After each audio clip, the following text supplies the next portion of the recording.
অৱশেষত অন্ত পৰিল প্ৰতিবাদৰ চৰকাৰৰ স্পষ্টীকৰণৰ পিছতে পলাশবাৰীৰ বৰদুৱাৰ বাগানৰ প্ৰতিবাদৰ অন্ত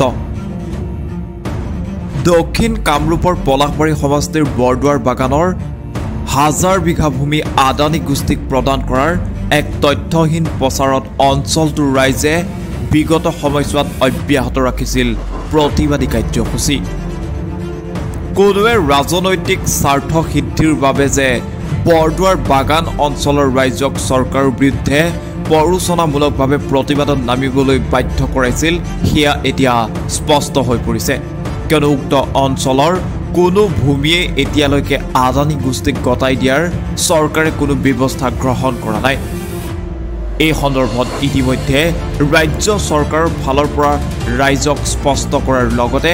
পলাশবাৰীৰ বিধায়ক হেমাংগ ঠাকুৰীয়ায়ো এয়া তথ্যহীন বাৰ্তা বুলি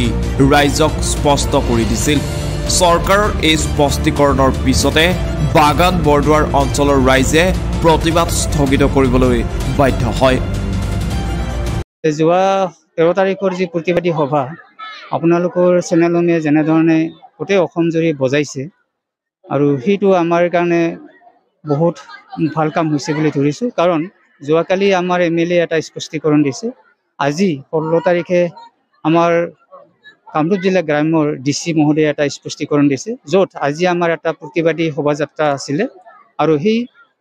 তেখেতৰ যিটো স্পষ্টীকৰণ আমি তাৰ কাৰণে এইটো বাতিল কৰি আজি একটা আমি ৰাজহুৱা সভা অনুষ্ঠিত কৰিলোঁ আনহাতে বিগত সময়ছোৱাত ৰাজ্য চৰকাৰৰ ৰাজহ বিভাগৰ বিষয়া কৰ্মচাৰীৰ লগতে গাঁও প্ৰধানে ভূমিৰ জৰীপ চলাবলৈহে গৈছিল কিন্তু আদানী গ্ৰুপক উক্ত ভূমি প্ৰদান কৰাৰ কথা কেতিয়াও উল্লেখ কৰা নাছিল যোৱা ডিচেম্বৰ 3 তাৰিখে আমাৰ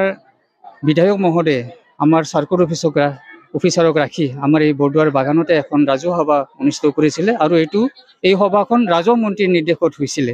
তেখেতসকলে তাত ঘোষণা কৰিছিলে যে ডিচেম্বৰৰ ভিতৰত গোটেই ইয়াত ভোগদখলকাৰীৰ আবেদন কৰা হ'ব আবেদনসমূহ লোৱা হ'ব আৰু সেই আবেদনৰ ভিত্তিত আমি ফেব্ৰুৱাৰী মাহত পট্টা প্ৰদান কৰিম এই কথাটো তেখেতসকলে ইয়াত ৰাজহুৱাভাৱে প্ৰতিশ্ৰুতি দিছিলে কিন্তু এটা দুখৰ বিষয় আমি গম পালোঁ যে আজি কিছুদিন আগত চিফ ছেক্ৰেটাৰী মহোদয় এই চান্দুবি এলেকালৈ আহিছিলে আৰু তাত আমাৰ এডিসি মহোদয় আহিছিলে তাৰ পিছত আমি যেটো ইয়াত আমি দেখা পালো যে আমাৰ এই বাগান 2 নম্বৰ বাগান এলেকাত এটা এডোখৰ মাটিত তেখেতসকলৰ কানুনগৈ মণ্ডল আৰু আমাৰ যে চৰকাৰী গাঁওবুঢ়া আছে সেই গাঁওবুঢ়াসকলে গৈ সেই এলেকা এটা সাৰ্ভে কৰি আছিল তাত আমাৰ ৰাজহুৱা মানুহ গৈ তেখেতসকলক প্ৰশ্ন কৰিছিলে যে আপোনালোকে যে ইয়াত খাৰা হৈ আছে ইয়াত যে কিবা দেখুৱাই আছে এইটো কি ঘটনা